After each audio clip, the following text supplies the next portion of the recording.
Okay. Perfect. Sorry about that. I'm going to start right back up. Alrighty. Thank you again for coming. We're really excited to show you your MyScheduler. What it is Student Scheduling Simplified. Again, my name is Andrea Curry, and I work at College Scheduler, which is a web-based schedule planning tool for use by students to generate all schedules available for registration.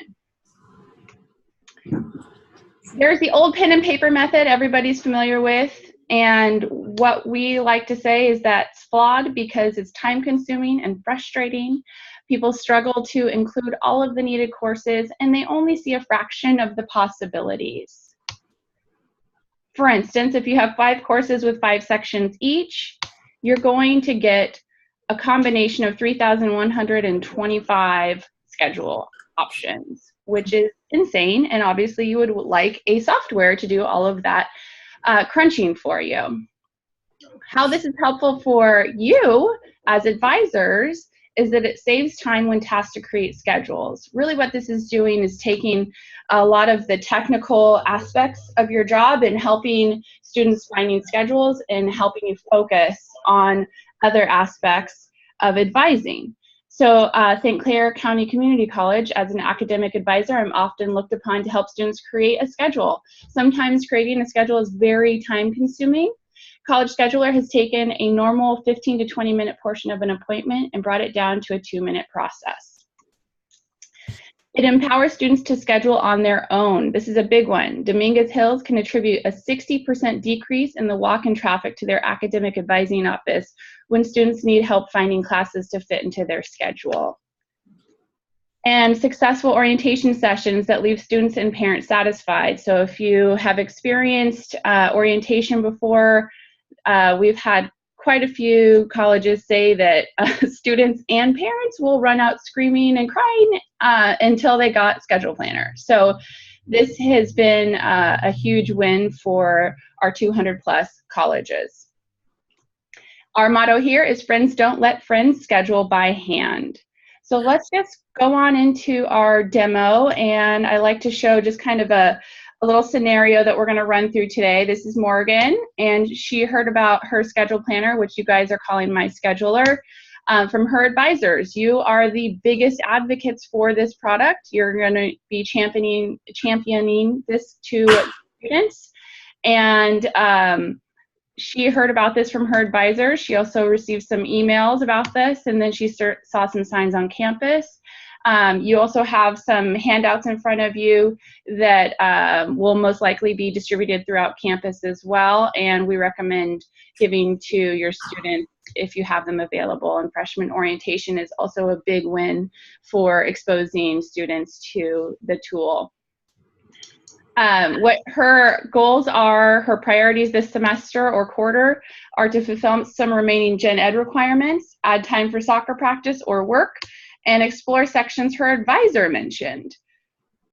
So because I don't have access to your PeopleSoft student information system, I'm going to simulate how a student is going to access your tool once they've logged into the student information system or their student portal. You have that on the handout as well, so you can go ahead and take a look at that. And the first step, they're going to log in, and then once they're in the system, they're going to navigate to where it says My Planner. On this, it's generic, it says Schedule Planner, and then they click one more time just to launch in.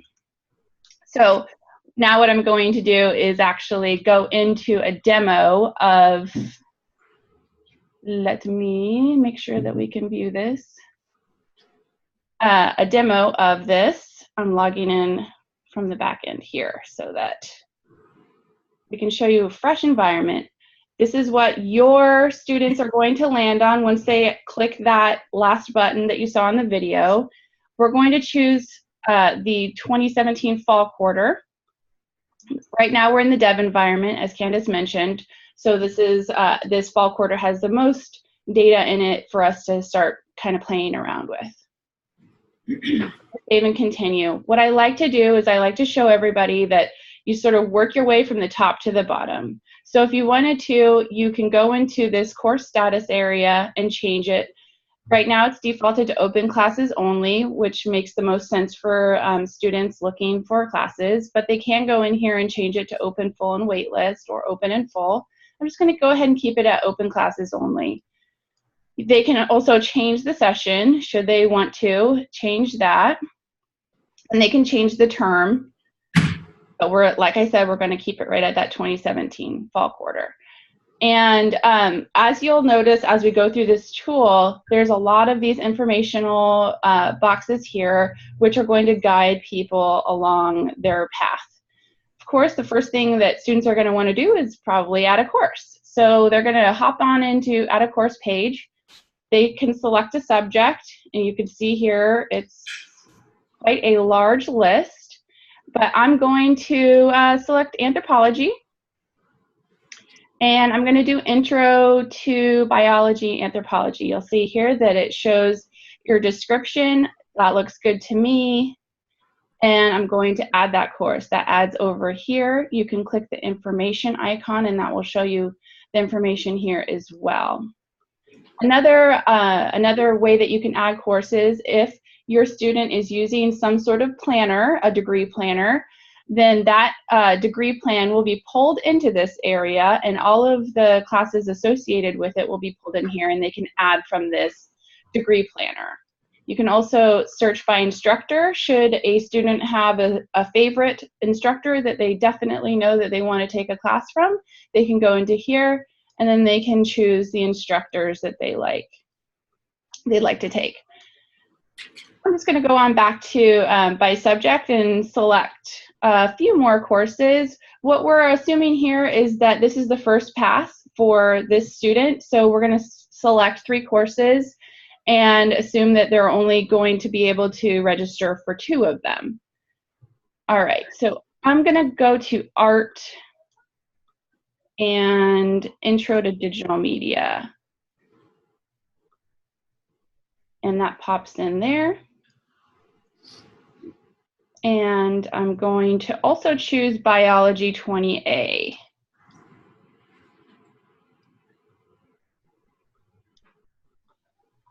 Okay, so I have 3 courses that I definitely know I want to take as a student, and I'm going to, I can either hit back here, or if I want to, I can even hit my scheduler up here. So I'm just going to hit back.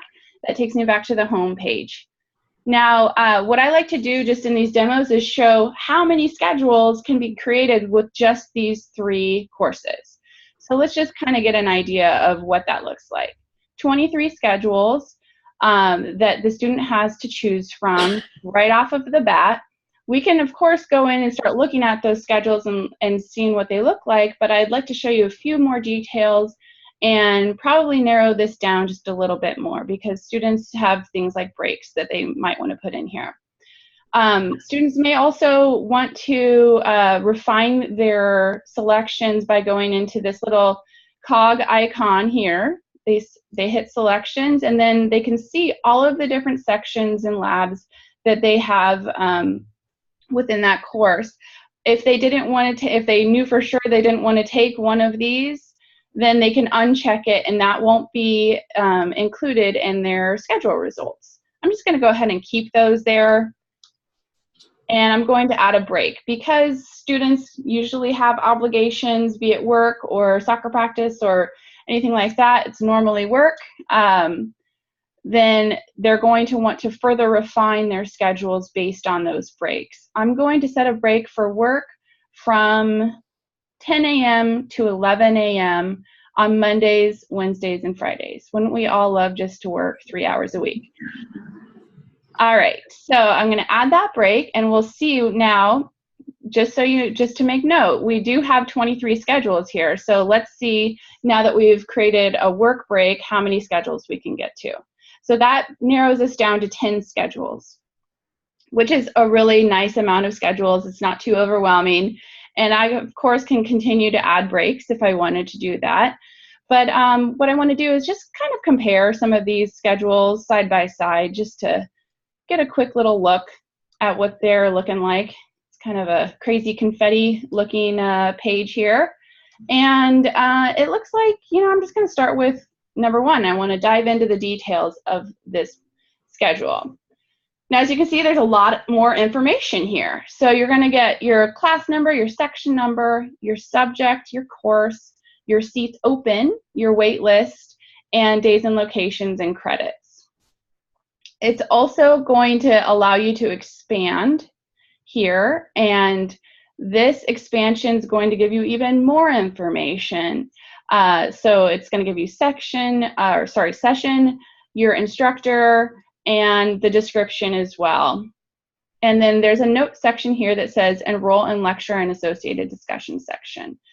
So those are all things that students may be looking for, and they just would hit that little information icon.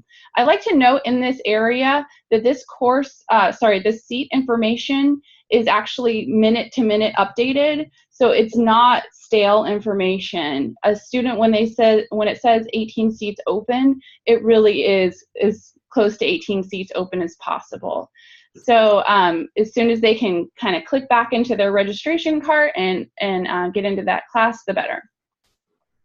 What I really enjoy down here is having this timeline view, because we all know that classes don't necessarily start in the same week. This shows the Anthropology 1 lab and Art 80F lab start in week 2.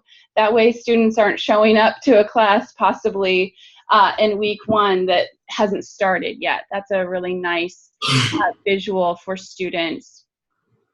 All right, so what I want to do now is I want to show you what clicking through the schedules looks like. What I'm going to show you first is this. Obviously you can click on the arrows, but what I'm going to do is I'm going to scroll down so that you can kind of see what this looks like here. And I'm going to click on my keyboard the left and right arrows, just so I can start going through, and you'll start seeing this Anthropology 1 class kind of hopping around. These are all different schedules, so it looks like, as far as the flexibility of this schedule, the students are really going to be choosing, hey, when exactly do I want to take this Anthropology 1 lab? And it looks like they can take them on various days of the week, and everything else is kind of remaining in place because they're solid in those time frames. So another thing that I like to guide advisors to encourage their students to do is to select a few favorites. And the way that a student does that is they go through their schedules and they think, okay, this would be my first choice of a schedule. So I'm just going to hit the heart icon here and say first choice. And I would encourage students to make at least 2 choices. So let's go to another schedule here. I'm going to say second choice, and they can name it whatever they want to. And you can see here that the little heart icon will highlight here. Before I leave this page and show you where those favorites are saved, I wanted to show you also that students can print off these schedules and they can email them to anybody that they want. I would highly encourage them as their advisor to email them to you. And they could also CC you if they wanted to email it to somebody else. We find that students actually email their parents their schedules a lot, and sometimes their employers. So this is an option for your students, and it's something definitely to highlight when you're showing them the tool. All right, let's go on back to the home page just to show you where the favorites are. So the favorites are right here, and you can see that my first choice and second choice are here. The reason why I like to highlight this is because generally students, especially at your university, are going to be going into this once or twice and generally 3 times. And they want to, kind of maybe go back to a couple favorites, a couple different schedules that they were thinking about. And especially if they were only able to register into, 2 classes, then they can come back here and see, oh, what was my ideal schedule with that 3rd class in there. Let's just go back to this first choice and assume that this is the primo schedule. They definitely would like to have this schedule, and they've already emailed people, they know that they want to have this schedule, what they would do is say, send a shopping cart. Now this says, this schedule will be transferred to the shopping cart and my schedule will close. Do you want to continue? Okay. Now, obviously I don't have access to your registration system, so I'm going to show you just a quick little video here in my handy dandy PowerPoint on what that looks like. So this is launching, and this is registration and checkout. So this sends all of that information, all of the section numbers, into the registration. They say import, and then they go through and all of the rules that are associated to this student. So if they have prereqs, you know, if they have holds on their accounts, that sort of thing, this is where it's all done. So they will go in here, and if they're unable to register for some classes, for instance, if it's their first pass and they were only able to register in 2, which is your rules there, then what they would do is they'd go back into the schedule planner after their second pass comes through, and they would go back in here. Let me just go back to full screen.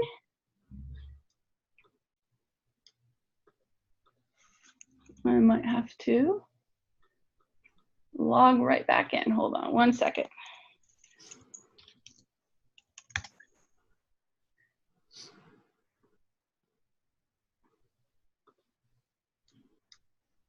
So what they would do is they'd go back in here and they would see that they have registered for classes. Unfortunately right now, because I don't have access to your system, I can't pre-register, classes and simulate that, but those classes will actually be down here and locked in as far as these are the classes that you've already registered in.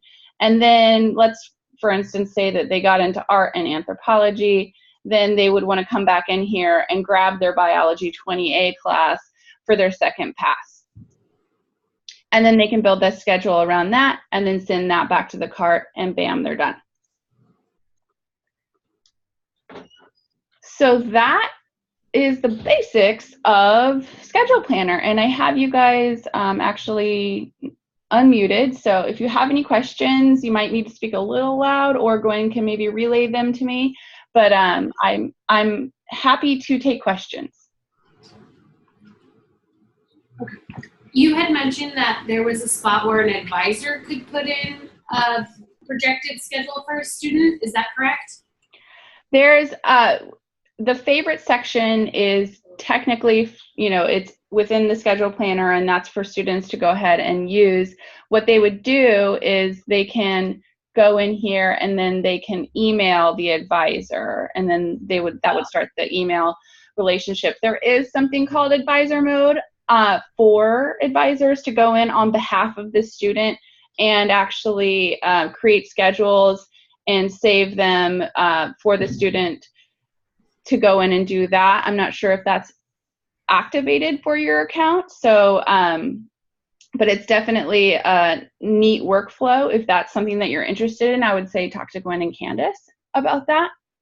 And essentially what it is kind of what I just did, which is I went in as a mock student, but you would be going in as a student, a particular student ID. You would go in here, create the schedule just the way that I did, and you wouldn't register them for classes because we, rules around registering people for classes is, pretty strict.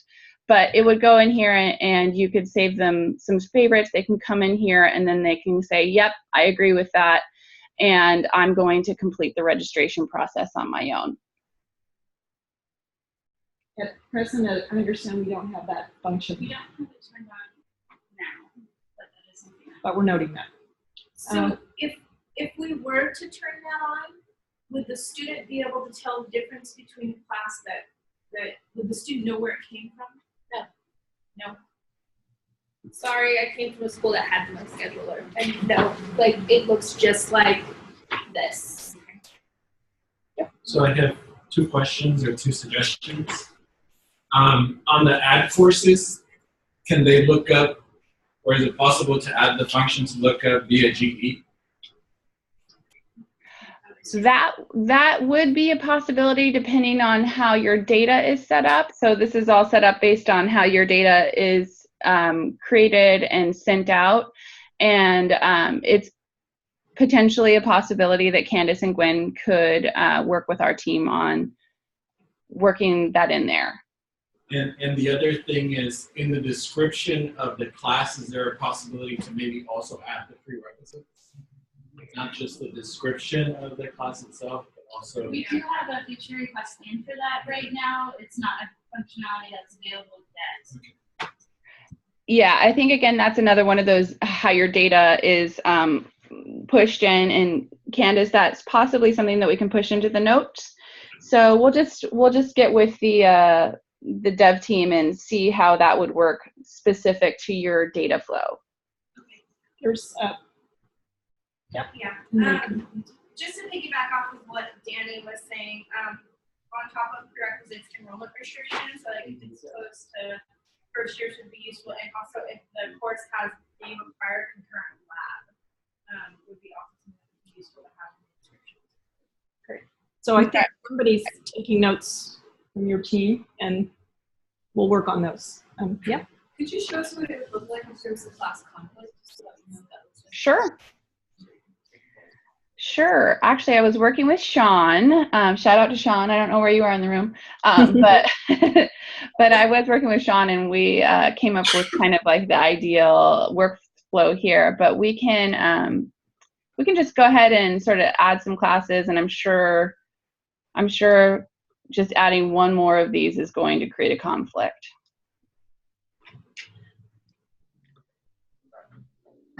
It did. So you're always going to get some sort of messaging that there's a conflict. It's going to tell you what that conflict is, and then give you a few tips on how to, go about creating a schedule that doesn't have any conflicts. So I can uncheck Art G, ADG, and then regenerate the schedules, and then there you go. Even.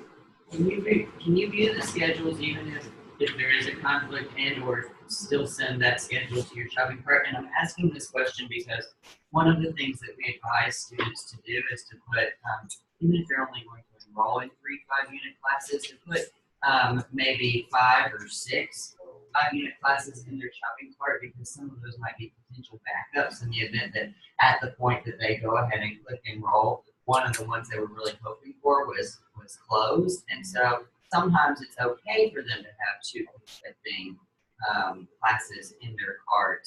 And they might want to do that intentionally. If I don't get into this 8 a.m. class, I would prefer this 8 a.m. class. So I'm wondering if you can still view the schedule even if there's a conflict.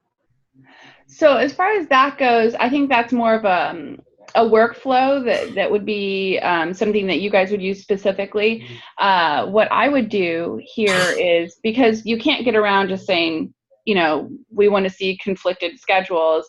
What you would do, though, is essentially what I did was add the Art G ADG course, assuming that, hey, if I don't get into Art ADF, for instance, then I'm just going to come back here and work a schedule with Art G ADG. But what I can do is just kind of fill up this entire course list here and uncheck the ones that are sort of my alternates. So I'm just going to treat Art G ADG as my alternate, leave that unchecked, generate the schedules, which is 23 schedules. And then I can come back in here. If I did not get into Art ADF, then I would come back in here. I would uncheck this. This is already going to be sitting here because I added it to my list. It's always going to remember what you added to your course list. Then I would check this one, and then I would see if there's any schedules for that one, which there's 112. So you have a lot more options there. So I would suggest that would be the best workflow for you, is to guide students similarly. The way that you're doing it similarly now is just adding as many as you want, and then going through and unchecking and checking the ones that are alternates, and then coming back into the tool and rechecking the ones that you would like to build your new schedule around. Does that sound good? Well, I'm still wondering about being able to visually see. I mean, one of the brilliant parts of this to me is that students can visually see what a schedule would look like. So I guess I'm still interested in whether or not there's a possibility that they can visually see why that conflict exists. But yes, the rest of it. Okay, and I would also add that it might be a good idea to say, okay, I'm going to uncheck my alternate, create some schedules, find some favorites, save those favorites, and then maybe name them the R80F favorite, and then go back in, and then you can select ArtG80G, and then unselect R80F, and then create some favorites based off of that schedule. And then you'll have some favorites saved up. It is visual here, and then that way you can compare those favorites as well with all of the different alternates. Okay, I'm going to go to the back corner and then what's next? Is it possible to upload more than one favorite schedule into the shopping cart at a time? Like if you uploaded your ArtADF favorite schedule to your ArtADF, because the shopping cart is selected which that wants to get all of them in your shopping cart. That saves you from having to go back and forth with my scheduler into your shopping cart over and over when it can be like a minute-to-minute decision. Or can you only like transition the 3 classes in your shopping cart at one time? I caught most of that, and I think I know what you're saying, so I'm going to repeat it just because we are recording it. What you're asking is, can you bulk send your favorite schedules to the shopping cart? Right now, we have it set up to where we have, a single schedule can get sent to a shopping cart. So yes, you would have to do a little bit of back and forth there. That's an interesting question, though. I'm definitely going to bring that one up to the team. Okay, thank you. Mm-hmm. I have 2 questions. One of them is, when do students have access to MyScheduler? Is it continuous, or is it only during certain periods of the quarter? And also, how does this work with waitlists? So I can answer the both of those. Candace, you might want to step in on that as far as access goes. But the link to the schedule planner will most likely always be available to students. However, they may only have different, information as far as what quarter is coming up. So for instance, here in term, they have access, and this is again the test environment, to the 2017 summer quarter and the 2018 winter quarter and the 2017 fall quarter. So it really just is dependent on what data is pushed into the tool at the time. Candace can probably speak a little bit more to, the timing of how they want to push the data in. Yeah, the data will come in as long as the terms are active, because this is a test environment. We're testing out sessions and whatnot, so that's why we still got summer and winter there, even though we're in winter. And then as far as how it works with waitlists is that this is basically just integrated with people's stuff that are already my UCSC portal. So they can send any classes into our portal, and then once they're in the shopping cart within my UCSC, that will verify prerequisites, time conflicts, whether they get on the wait list or actually able to enroll in the class if it's open. So all of that stays the same. It's just basically helps them find their maximum schedule. Who is training the students on this and when? So I don't know if Candace, if you wanted, or Gwen, if you want to step in, but as you've probably seen, the tool is pretty intuitive, and the main part of learning how to use it is actually learning where the tool resides, and that is why we created the handouts and a video that you'll see so that students know how to log into their portal and where to go to actually get to the tool. We've done quite a few user studies, and once they get into this tool, it's quite easy for them to figure out So there's not any like formal training for students, but we do find that our helpful 90-second video, which is a high-level overview of it, helps students, you know, show them what it does and how it does it at a high level. So at the moment, that video is on one of the slide tabs for registrar's office, and the one-page handout is in the FAQs. What tools exist for me to maximize my schedule?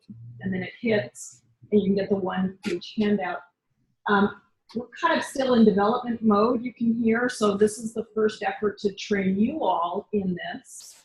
And then we're going to get feedback from you over the next few months about what's working, what things can we add, etc.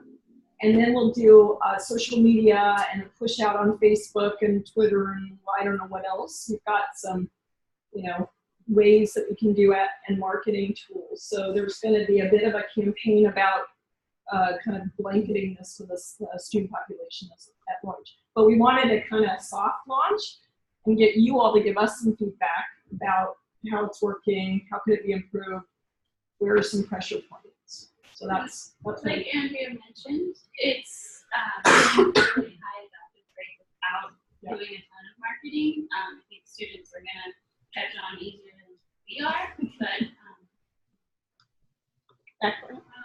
so it's going to be live that students could use it in, right? Yeah. End of the month. So I have a question is, so advisors were like in our version of the UCSC, will we be able to go in and like make schedules, or does the student have to log into the student account?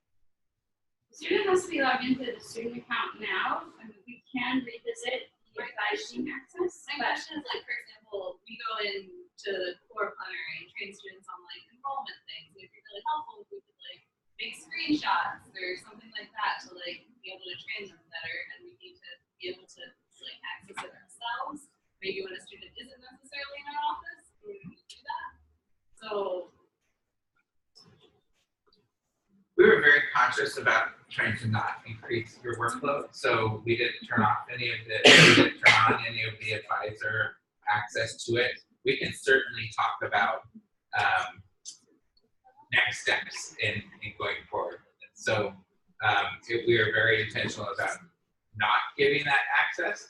If there's a point where, and I'm looking at Stacy for this, if there's a point where we feel that this is something that you really want, then yes, we're fine with exploring and turning on that functionality so that you can actually work with students. And we need to talk about how you communicate that you put something in someone's schedule, you know, so there's kind of downstream things that we'll need to consider, but we wanted the self-advocacy for students to make sure that, you know, they have access to this tool. So there's not like a Speak up, that we could use. There's not like a training site that we could use similar to like Success where we're not actually like making changes to the student schedule, but to simulate or show. Because for instance, for example, some of our first gen students, I will sit down with them, and sometimes they don't have their computers or laptops with them. And so I'll pull up skills and classes to kind of show them examples of here's where you find prerequisites. If we're helping to increase the awareness and use of this product, is there somewhere we're going to be able to do that in front of students without having to log them into the portal or making any changes to this? So one suggestion I have is to go look at the video. I know you probably haven't had time to do that, and see if that effectively, because it's one of these short, tight, sweet, and it's showing our screenshots. So it's very, you know, boo. So check that out, because that might be a good tool. My other concern is that not everybody's the same type of learner, right? And some people need to learn by doing, and one of those learners. Yeah. So to answer your question directly, there's a variety of different test instances of AIS that we have access to, and we can certainly AIS is not like Slug Success, where there's an actual playpen environment for you, but and I would often use caution in going into play instances of AIS, because if you are working in the play instance for an hour and a half, none of that is actually migrating into AIS. So there's some challenges in using the student information system in that playpen environment and having to log into different environments. So there's some ways to get that access, but it's not built as easily as it is in Slug Success. There is, and I would caution this as, you know, fringe cases. If the team feels comfortable, you know, there could be access to the back end of Schedule Planner, and a few people could log in as sample students or even as an actual student ID through the back end and use it that way. Again, you know, as you give access to people to the back end of Schedule Planner, that's something that's completely up to your team and how you want to do that, if you want to do that. Is a history kept for all of the schedules that are made? And if so, how long is it kept and where? A history, we don't have like history. We call it more like analytics, as far as how many students added certain courses, that sort of thing. But actual full schedules, we don't take analytics on full schedules. But do you mean like a student can keep going in and out? Or do you mean the No, campus? I mean like if a student says, well, I created these 3 schedules and none of them worked for me, or whatever the topic is, that we can go back in and see, well, I see you created these 3 schedules on this date, but you actually did a 4th schedule, and that way we can talk about the schedules and see like when they did them. No? We do not have that, but that's definitely a great question. Yeah. Does it have the ability, once a student has the final schedule, to download into Google Calendar, for example? That was my first question. Currently, the download is a downloadable PDF. And via email. And via email, correct.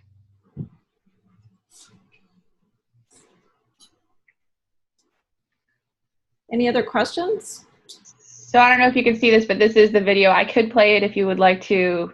Yes. With the video. Okay. So I'm going to try and make sure that there isn't too much echo. So let me just. Perfect class schedule just got easier. To access the schedule planning tool, visit the student portal and click the link to launch. Adjust the filters at the top of the page to reflect scheduling preferences. Then, with 3 simple steps, you can create your dream schedule. Simply add desired classes, add breaks for work, sports, or other obligations, and generate schedules to be presented with a full list of every open, conflict-free option. Browse results by hovering, comparing schedules side by side, or clicking through the detailed view. Once you've found the best schedules, click Send to Cart to complete registration. For more advanced schedule customizations, you can lock classes, edit sections, or favorite schedules. Click the lock icon to pin down a favorite section, and all courses will revolve around that class. Click the Options button next to a course and uncheck sections you would like excluded from schedules. Use the heart icon to save and name preferred schedules and access them from the Favorites tab. To learn more, view the help videos from within the Schedule Planner. With this new tool, you will avoid scheduling headaches and experience registration success. So there you have it.